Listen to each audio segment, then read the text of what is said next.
আসসালামু আলাইকুম সবাইকে, কেমন আছেন? আশা করছি আপনারা সবাই ভালো আছেন। আমরাও ভালো আছি আলহামদুলিল্লাহ। আমি একটু বের হয়েছি হাঁটতে। আমার সকালে আর সন্ধ্যাবেলায় হাঁটতে অনেক ভালো লাগে এখানে, কারণ সুন্দর একটা বাতাস থাকে। সন্ধ্যার পরে তো পারি না, ব্যস্ত হয়ে যাই, বাচ্চাদের খাওয়াতে হয়, ঘুমের টাইম, কত কিছু। তো আম্মা বললেন যে ছোটো মেয়ে তো এখনও ঘুমোচ্ছে আর বড় মেয়ে জাস্ট স্কুলে গেল, গাড়ি তো বাসার সামনেই আসে। তো আমি ওকে গাড়িতে তুলে এখন হাঁটতে বের হয়েছি। অনেক আরামের একটা বাতাস। কয়েকদিন ধরে ঘুম ছিল না আমার ছোটো মেয়ের। আমার বড় মেয়ের ফ্লু ছিল, তারপরে হয়েছে আমার ছোটো মেয়ের। তো বাচ্চা যদি না ঘুমায় তাহলে মা তো আর ঘুমোতে পারে না। ও ঘুমোয়নি 3 রাত ধরে, আমিও ঘুমাইনি। কালকে থেকে শরীরটা ভালো, পার্কেও দিয়েছি, একটু ফ্রেশ বাতাস খেয়ে আসুক, শরীর ভালো হবে। তো আলহামদুলিল্লাহ এখন ভালো আছে। স্প্রে দেওয়ার পরেই শরীরটা ভালো হয়েছে, কারণ এত ছোট বাচ্চা, কাশি দিলে বের করতে পারবে না। তো স্প্রে দিতে হয়, স্প্রে দিলে আরাম লাগে বুকে। কাশিটা জমে গিয়েছিল, এই জন্য আর ঘুমোতে পারিনি, এতদিন কষ্ট করেছে। এই মাঠে আমার বড় মেয়ে খেলতে খুব পছন্দ করে। সামারের সমস্যা হচ্ছে বিকেলবেলা তো ম্যাচ হয়, সে পারলে ম্যাচের মধ্যেই চলে আসে ঘুরতে, সে তো আর সেই বুঝ নেই। তো ম্যাচের মাঝখান দিয়েই সে দৌড়ায়, ওরা আবার কিছু বলেও না। তো অনেক আরামের বাতাস, সামার চলে এসেছে, পাখির ডাক শুনতে পাচ্ছেন। তো আমার ছোটো মেয়ের ফ্যামিলি ডক্টর নেই, আমাদের আছে, এই জন্য ডক্টরের অ্যাপয়েন্টমেন্ট পেতে অনেক অসুবিধা। মানে 811-এ কল দিতে হয়। 811-এ কল দেওয়ার পরে নার্স অনেক প্রশ্ন করবে, ইভালুয়েট করবে এমার্জেন্সি কিনা। এমার্জেন্সি হলে তো 911-এ কল দিতে হয়, অথবা এমার্জেন্সিতে চলে যাবেন। আর না হয় 1-2 দিন পর অ্যাপয়েন্টমেন্ট দিবে ডাক্তারে, যে কোনো ডাক্তার ওকে দেখবে। তো আমি কল দিয়েছিলাম যখন আমার মেয়ের অবস্থা অনেক খারাপ ছিল, 3 রাত ধরে ঘুমায় না, সর্দি, পাতলা সর্দি, আর বুকে অনেক কাশ জমে গিয়েছিল। আমি তো স্প্রে দিচ্ছিলাম। তো আমাকে বলেছে ডিহাইড্রেশন হলে অথবা যদি ব্রিদিং প্রবলেম হয় তাহলে এমার্জেন্সিতে চলে যেতে, আর না হয় 4 দিন পরে, যদি 4 দিন ফিভার থাকে অন অফ, তাহলে চলে যেতে এমার্জেন্সিতে। আর ডিহাইড্রেশন হলে, ব্রিদিং প্রবলেম হলে, আর না হয় পানি খাওয়াতে, অনেক বেশি বেশি করে পানি খাওয়াও আর স্প্রে দাও। তো স্প্রে দিয়েছি। স্প্রে দেওয়ার 1 দিন পরই সে আল্লাহর রহমতে নিঃশ্বাস নিতে পারে অনেক ভালোভাবেই নিঃশ্বাস নেয়, অনেক আরাম পায়ও, ঘুমোতে পারে। নাকটা পরিষ্কার রাখলেই হয়, বাচ্চাদের নাকটা পরিষ্কার রাখলে ঘুমোতে পারে। তো ভিক্সও দিতাম, এগুলোই করেছি আর কি। বাতাসটা এখন কমে গিয়েছে। এখানে রোদ এত কড়া, পুড়ে যাবেন এরকম অবস্থা।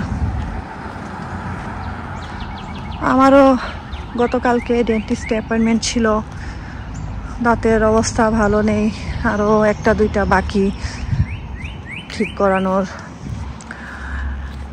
ছোটবেলা থেকেই এত চকলেট খেয়েছি, এখন আমি আমার মেয়েদের চকলেট দেই না। বড় মেয়েকে এমনিতেই দেই না, কারণ ওর জন্য চকলেট, তারপরে কালার আছে, এমন কোনো আর্টিফিশিয়াল ফ্লেভার এগুলা দিতে নেই হাইপার অ্যাক্টিভ বাচ্চাদের। তো ওকে এমনিতেই চকলেট খাওয়াই না, আর ও এমনিতেই মিষ্টি পছন্দ করে না খুব একটা। আর ছোটো মেয়েকেও বাসায় আনি না, বাসায় আনলেই তো খাবে, আপনি বাসায় আনলে তো খাবেই বাচ্চারা। তো আমি বাসায় আনি না চকলেট, তো খাবে কিভাবে, এই আর কি। আইসক্রিম তো আর কয়দিন পরে এমনিতেই খেতে চাইবে, এত গরম পড়ছে।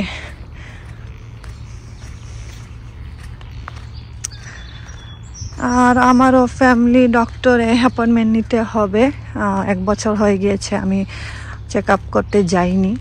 দরকার, প্রত্যেক 6 মাসেই দরকার ব্লাড টেস্ট করানো। তো আমি যাব।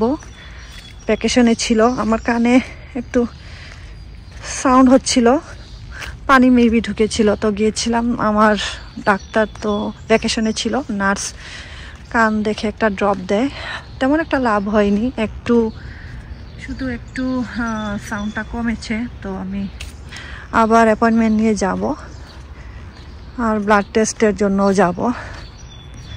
এই সাদা ফুলটাই খারাপ, কদিন পরে বাতাসে উড়বে, আর যাদের অ্যালার্জি আছে এটাতে হাঁচি দিতে দিতে শেষ হয়ে যাবে। এত পথ চলে এসেছি, তো আমি ক্যাপুচিনো কিনতে চলে যাচ্ছি। আমি আবার হাঁটতে পারি, যদিও ওয়েদারটা ভালো হয়। অতিরিক্ত রোদ হলে হাঁটতে আর ইচ্ছে করে না। তো এই সময়টা সন্ধ্যার পরে অনেক হাঁটতে পারি আমি চাইলে, রোদটা সহ্য হয় না আর কি। 1 সপ্তাহের ভিতরেই ফুল চলে এসেছে, পাতা চলে এসেছে।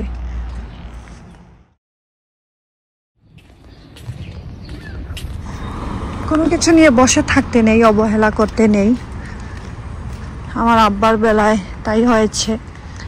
ওনার পেটে ব্যথা করতো আর পেটটা অনেক ফুলে গিয়েছিল। তো আমরা ভাবতাম কিডনি যেহেতু স্লো, এই জন্য পেটে পানি জমছে। কিডনি স্লো হলে তো পেটে পানি আসে, তো সেটাই ভেবেছিলাম। টিউমার হবে সেটা তো মাথায় আসেনি কখনো। এখানে অনেক আরামের বাতাস। তো আব্বার ফ্যামিলি ডক্টর আব্বাকে বলতো ব্যথা হলে টাইলেনল খাবা। টাইলেনল হচ্ছে প্যারাসিটামল। আর যদি রক্ত বমি হয় তাহলে এমার্জেন্সিতে যাবে। তো এই জিনিসটা আমার কাছে খুবই ননসেন্স লেগেছে। মানে একটা ডাক্তার বলছে ওয়েট করো, একদম লাস্ট স্টেজে চলে আসুক। রক্ত বমি করা সেটা তো ভালো লক্ষণ না একদমই। এর আগে সে অনেক টেস্ট দিতে পারতো, স্ক্যান দিতে পারতো, কত কিছুই আছে। তো আমার লাকিলি আমার হাজব্যান্ড মরক্কোতে যায়, দরকারে যায়, ওর ভাইও আসে, আমার ভাসুরও আসেন দেখা করতে।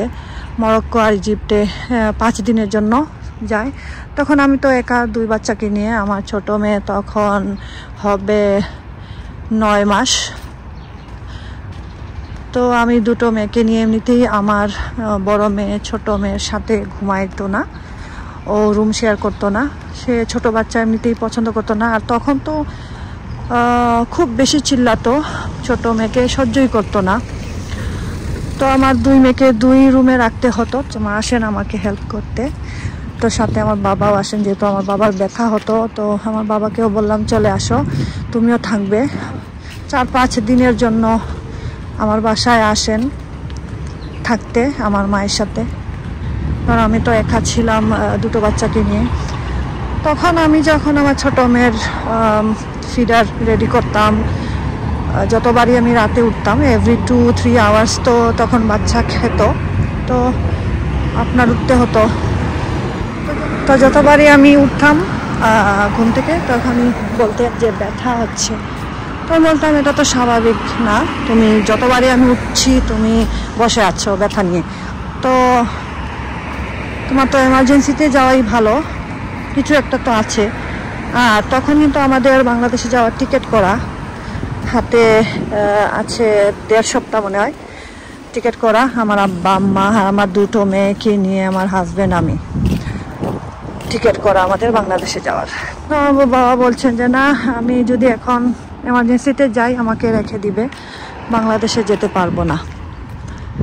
তো আমরা বলি যে যদি তোমার যে অবস্থা, এমনও হতে পারে তুমি তো এখনই লম্বা সময় বসে থাকতে পারো না, তোমার একটু রেস্ট নিতে হয়, হাঁটতে হয়, তুমি তো এত লম্বা সময় বসে থাকতে পারো না। যদি অতিরিক্ত ব্যথা হয়, আল্লাহ না করুক, তাহলে যেখানেই পারে সেখানেই তো তোমাকে নামিয়ে দিবে। তার চেয়ে হাতে তো সময় আছে, এমার্জেন্সিতে যাও, সব টেস্ট হয়ে যাবে খুব তাড়াতাড়ি। আসলে সেরকমই হয়, টেস্টগুলা খুব তাড়াতাড়ি হয়, সব টেস্ট করে ফেলে। কিন্তু যেদিন যাবেন ওদিনও আমার মা আমাকে বকা দিতে দিতে শেষ, আমি যাব না জোর করে পাঠানোর পরেই তো ডাক্তার বলেন না আমার তো মনে হয় না তুমি বাংলাদেশে যেতে পারবা, তোমার অনেক টেস্ট দরকার, আর এই শরীর নিয়ে আমি অ্যালাউ করবো না। তো এই জন্য আর অ্যালাউ করিনি, তো পুরো টিকিটটাই রিফান্ড করে আর যেতে পারিনি। আসলে আল্লাহর হুকুম নেই, সেখানে আমাকে ব্লেম করে কোনো লাভ নেই। আর আমার কারণে আমি বলবো ব্লেম করলে করো, আমার বাবাকে আমি কিছু দিনের জন্য তো আমি ধরে রাখতে পেরেছি, মানে একটা উসিল্লা। ধরেন যখন আমার ভাগনা মারা যায় তার কয়েকদিন পরই আমার আব্বার শরীর অনেক উইক হয়ে যায়, তখন বলে যে এত উইক যেহেতু আর কেমোথেরাপি দেওয়া যাবে না। কেমোথেরাপি শেষ হওয়ার মানে স্টপ করার 1 মাস 1.5 মাসের মধ্যেই তো মারা যান। তো কেমোথেরাপির কারণে তো কয়েকটা দিন ভালো ছিলেন, আর তখন যখন কেমোথেরাপি চলতো তখন বাজারও করতেন, ব্যথা তেমন হতো না, আর পেট তো এত ফুলা ছিল না, পেটে পানি ছিল না। তো যখন বাংলাদেশে যাই, আমি বাংলাদেশে গিয়ে শুনি আব্বার ক্যান্সার ধরা পড়েছে, স্প্রেড হয়ে গিয়েছে। তখন লাস্টে যেত ছিল না, এই জন্যই তো কেমোথেরাপি দিতে পেরেছে, পরে উইক হয়ে যাওয়ায় আর কি বন্ধ করে দিল। আর আজকে মাশাআল্লাহ আমি অনেক হাঁটলাম। এটা হচ্ছে হাইওয়ে 40। তো আমি টিম হর্টনস আমার পছন্দের জায়গায় কফি শপে চলে যাব। কাছে পানি দিচ্ছেন উনি। তো আমি টিম হর্টনসে চলে আসলাম, এখানে কাজ চলছে রেনোভেশন, এই জন্য ছোটো মোটো একটা রেখেছে বাইরে। তো আমি একটা ক্যাপুচিনো নিব, আমার পছন্দের ড্রিঙ্ক, মেরে ক্যাপুচিনো নিলাম। এখন হেঁটে হেঁটে যাবো বোনের বাসায়, তারপর আজকে একটু বের হব, বাচ্চাদের স্যান্ডেল ট্যান্ডেল কিনবো, আমার স্যান্ডেল, আমার মায়ের স্যান্ডেল কিনবো।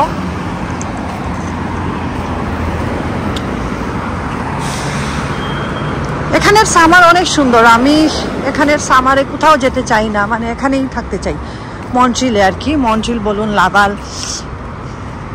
আমি ঘুরতে অনেক পছন্দ করি, আমার হাজব্যান্ড আমি সেম। আমার বড় মেয়ে অসুস্থ হওয়াতে একটু টাফ হয়ে যায়, লিমিটেড হয়ে গিয়েছে, সব কিছুই আল্লাহর হুকুম, এত আফসোস করি না। এক সময় ঘুরবো ইনশাল্লাহ, মেয়েটা একটু বড় হোক, আর একটু বড় হোক, এখনও তো ম্যাচুরিটি আসেনি, 6 বছর মাত্র। আমি আর আমার ক্যাপুচিনো। তো আমার বোনের বাসায় আমি প্রায় চলে আসছি, বোনের বাসায় উঠবো, তারপরে আমি পার্কে আবার যাব। আমার হাজব্যান্ড নাকি একটু দৌড়াদৌড়ি করছে, ওয়েদার এত ভালো, সেও বের হয়েছে হাঁটাহাঁটি করতে। তো ওকে জয়েন করব। আপনারা সবাই ভালো থাকুন, সুস্থ থাকুন, আমাদের জন্য দোয়া করবেন। আল্লাহ হাফেজ।